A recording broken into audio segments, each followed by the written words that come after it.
companies have them. That's why all destination retailers have them, because they want people to know where they're at. That's the play on words. They both are billboard regardless of how you see them, because it's communication. That's what billboards do. They communicate. Basically, that's what we are. Can you please go back to the photograph of the proposed sign? It looked like a.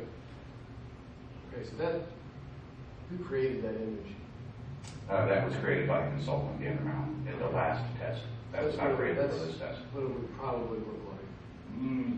Yes, but you have to imagine that you're also not on the interstate looking at those. The interstate being to the. The interstate being to the. Right. Let's see, to your left in the picture on the left, because that's looking north towards Walmart. Right. And the interstate would be on the right side of the right picture, because that's heading south towards the Hampton Inn. Which I understand that was applied for as one sign, where there's clearly two that are within 20 feet of one another. As he mentioned, they were placed at the rear corners of this property. And they were allowed to do that. So again, it's kind of that first in, first out. And the code makes no provision for considering that. Hence, we need to ask for a variance. And the idea being to provide advertising for a destination retailer. My client was obviously very much under the opinion, and so was the seller of this property, that there would not be a problem with putting a highway sign there. As you probably all know, Mr. Mindell has been doing business in the city for a long time. He was not aware that there was a separation requirement.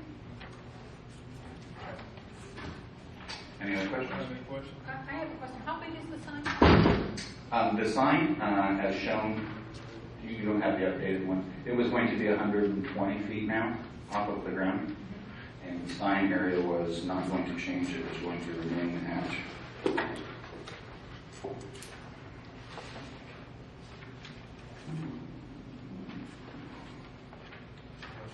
250 square feet,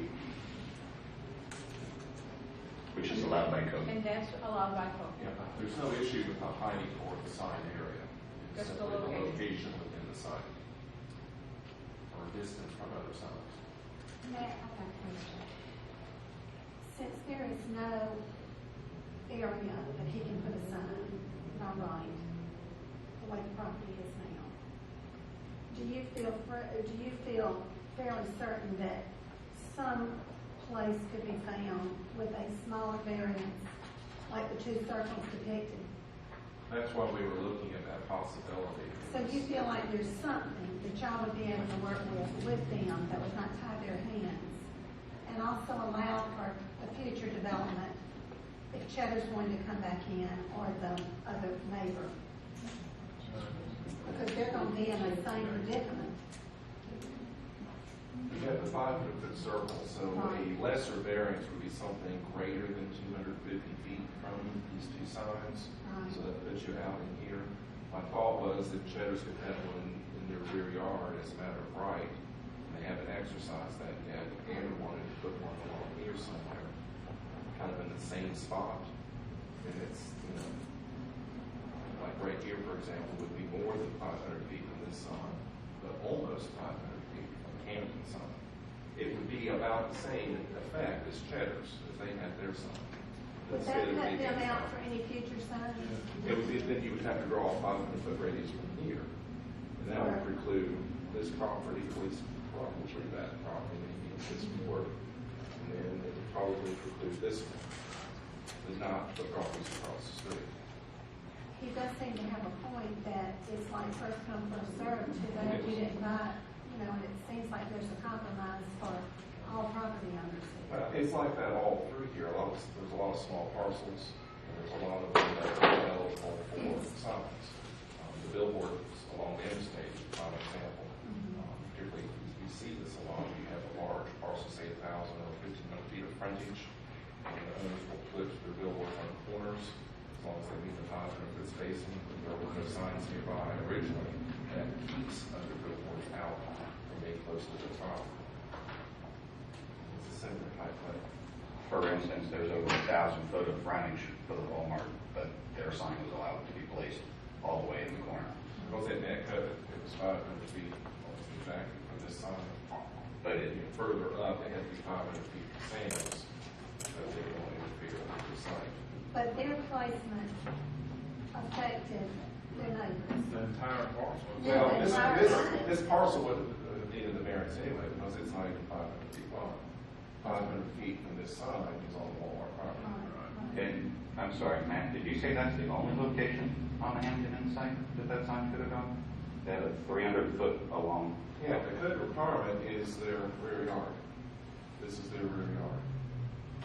Oh, that's considered their rear, And because they closer, they usually get closer to the conference center sign. So they couldn't go too far that way. It's kind of a domino Like effect. there's a street up here. So this is the rear yard. And when they were built, this was all vacant land, all the way to high school. So what you're saying is that your office would be willing to work with them, but for a lesser variance? Correct. I mean, they're a very deep parcel. They're a little different situation than these smaller parcels here. Smaller parcels here are entitled to have one, like both of these would have one now. So what's the difference if they have one now or Gander has one in the same general area? The effect on the community is the same. So, and of course, So we were looking at somewhere in the front yard. I mean, it's still a long ways back from the local street. Remember, that's the intent of the regulations. But it's, you know, a good distance from existing signs. so if this variance, we denied it, they could revisit this issue again, making some adjustments and accommodations and meeting with you. If it gets denied, then they've got to wait a year. Or they come back. I have a couple more questions. Go ahead. Would it be possible to table this issue until you can consider, That's part of it. that would allow him to resubmit without having to wait a year? That's what we've done in the past month. I mean, that was one of the purposes of the test I met with them out on site Friday, was to look at the fact they had parked a crane back here in the back of Cheddar's to lift the sign up. They couldn't get as high with that one. No, Something we like couldn't that. get the crane, it was stuck in the rear of the property to the front here because of the rains that This we was had. a bigger crane, and they were able to get higher up in the air, and we drove around to see. It was very interesting. I mean, you've been traveling the interstate, how visually you see it from a distance, but you can't read it. And then as you get a little bit closer, the trees along the interstate block the view. And when you get close enough, then you can see it and read it. It's just from here, you have to look over to the side of the road. Approximately 700 feet to your left, or right, whichever direction you're You're going. 1,500 feet away, and then it's small. It's just, you know, so different than some of the others that are far off the highway. Not all of our highway signs are way along the interstate. It is You know, not my for client's, example, is on the other side of Northern Drive. it is not my client's intent to preclude somebody else from having a high-rise sign in the future if they so choose. We think that the code is simply does not adequately address these types of situations where it really is a first in, first served, and Do you think there is some way that you can sit back down with staff and possibly come up with another solution? Or The only other- would it be your desire for us to make a decision on this? Another one is here that we could look at. yes, we had discussed that, and I think visually as you're going up and down the interstate, that works perfectly fine. My client would be happy with it, but we'd be within 50 feet of the other signs, and I thought, And it's, one of the alternatives we looked at was sort of next to the Hampton Inn sign. So you, no matter which direction you're looking at it, it's not blocking the Hampton, nor is it being blocked by the Hampton Inn sign, but it's a different kind of variance. Here, you're 250 feet from two signs. Here, you're about 500 feet or close to it from one sign, but much closer to the other. So it's a trade-off. A partial variance from two signs, or a pretty big variance just from one sign. and that was a perfectly acceptable location, but I thought that given staff's comments that you're too close, then trying to ask for one closer didn't seem to make much sense. I mean, it makes a little more sense visually, and it would also, again, keep us from impacting any future high-rise signs for other development. We even started looking, further up the sign, and we get back to the same area. We can amend the application and take action on that today, correct? Correct, the variance is from that code section. So if you want to prescribe a different variation on the variance, not to make it fun out of it, but yeah, you can do that. That is open to you. It's just a different placement, a different distance number being associated. Clustering the two signs is a great idea. Aesthetically. I still have several questions.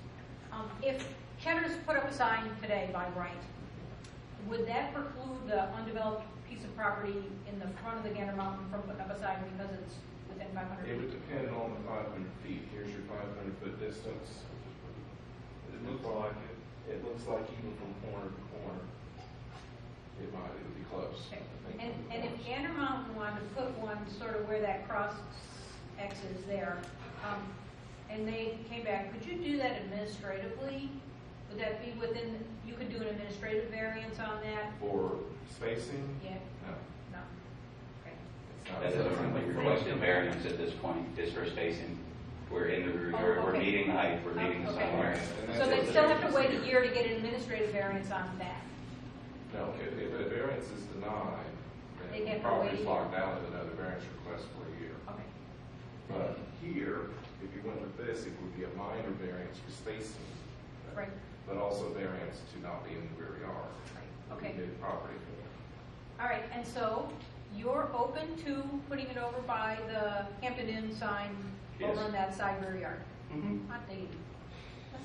That sounds good to me. And then it's not rear yard setbacks, you would have to go with that, and prescribe a distance from the Hampton sign. 50 feet, 100 feet, something like that. Okay. You okay with that? Yes, sir. Yes, I'm making an assumption that a motion will come tonight. I understand. Any other questions for myself? Thank you. Is there any opposition to anything that we've discussed that you feel will keep up? Hard for me to. Okay, seeing none, and I assume that with all you've stated, there's not been any objections to your office. We've not had any contact, Okay. maybe some folks here in the audience. Do we care to discuss this among ourselves? If not, please don't try to formulate a motion. Have we heard from those in opposition? Anybody opposed? Oh, I'm sorry. Yeah, I asked.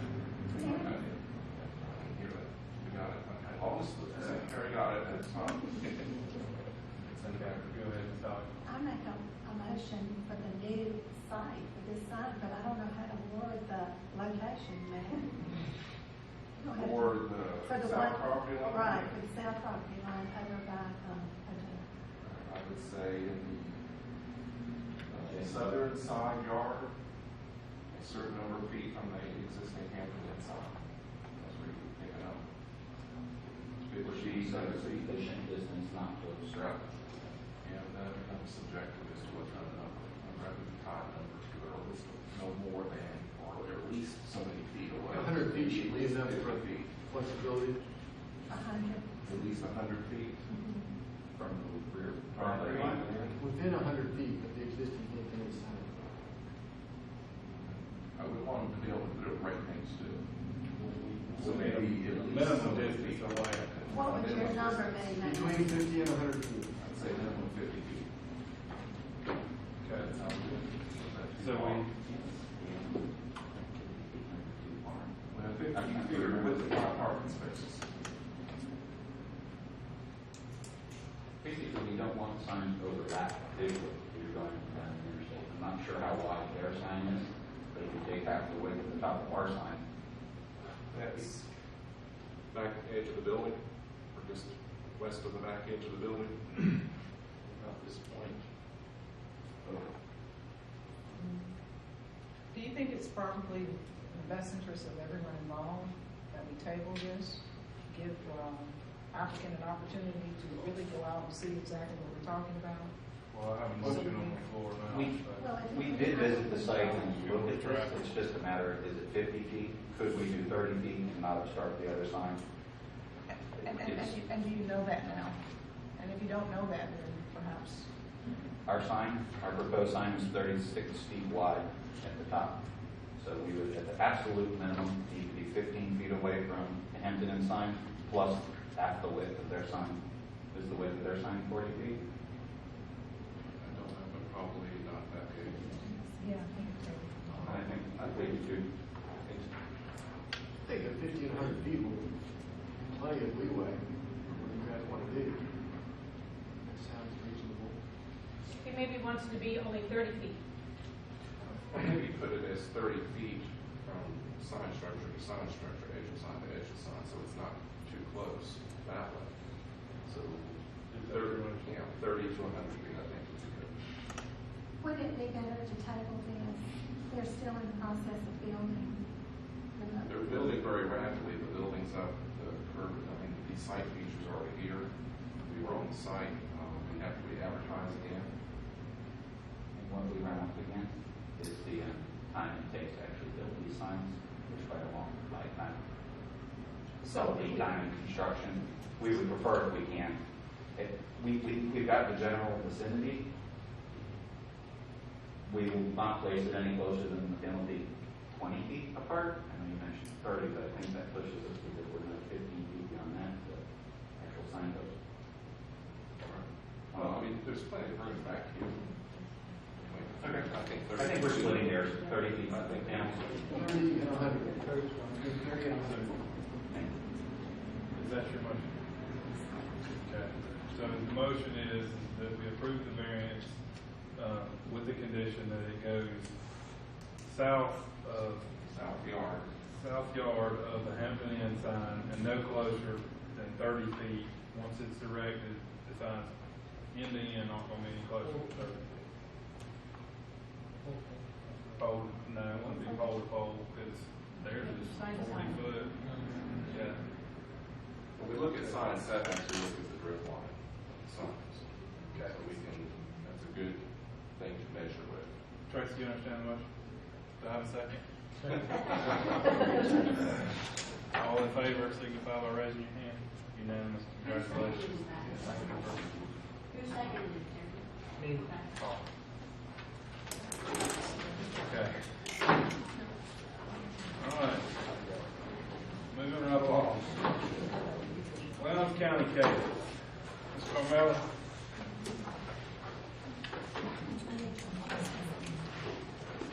Let the record show that Ms. Hobby is recusing herself from this case. Conflict of interest. VAR 2012-07, John A. Copeland on Locklaw Road. Hey, Carmella. Hi, I'll try to make this short. The applicant is requesting a variance to our table, our buffer standards table, table 4.03.11D, as it pertains to buffer yards for vehicle repair shops and the buffer yard for a commercial development. Subject property is on Locklaw Road, consists of about 12 acres, but 6 of the 12 acres is being developed commercially or has been developed commercially. It should be noted that the property owner is undergoing a zoning change from RA and R1 to commercial. That final public hearing is scheduled for the Board of Commissioners on June 12th. Table 403.11D sets standards for vehicle repair shops that abut residential zoning as well as agricultural zoning. As you can see in the table there's a 30-foot requirement, but in the case of a vehicle repair shop, the buffer requirement is 2 times that. So the applicant is required to provide for a 60-foot buffer along their north, go to the next slide, their west and their south lot lines. As you can see there, those are the number of trees and shrubs that the applicant is required to plant. The applicant stated their hardship is that of financial, and although we don't recognize financial as specifically as one of the hardship reasons, staff did consider the history of the property, how long it's been there and operated, and in an effort to try to work with him as well as suit the neighboring properties. Staff has recommended that the applicant construct a minimum 6-foot-high privacy fence along the entire north boundary. Staff has also recommended that along the west and south lot lines that the applicant provides for a 20-foot undisturbed buffer. They made those recommendations with the 4 conditions you see in your packet there. They have given the applicant some time to construct that fence due to his financial reasoning. January 1 is what staff recommended as far as giving him time to construct that fence. And with that, citing criteria C, staff recommends approval for his variance. Any questions of Mr. President? And just for a note, there was an update to the time you received the staff report. We did receive a petition. I tried to put up a copy at your stations there from a neighboring property. Yeah, I'm a little confused about the sequencing of this rezoning along with the variance. Okay? So, the rezoning has been applied for, Yes, sir. and the variance has been applied for. Which, are they going in parallel and each have equal weight? I mean, can the variance take effect without the rezoning? Actually, the variance becomes null and void if the applicant doesn't get his zoning to commercial. And when will we know that? June 12th, next Tuesday. And in an effort to work with the applicant, we could have chosen for him to go through the rezoning first and then apply for the variance, but it would delay him another month. So we took both applications concurrently. Colonel, I have a question about the notices. I see there's an issue of May 18th, and the meeting was held on May 21st. Yes. Can you speak to that? Sure. We're required to send notices out at least 15 days prior to the final public hearing, which is that June 12th hearing.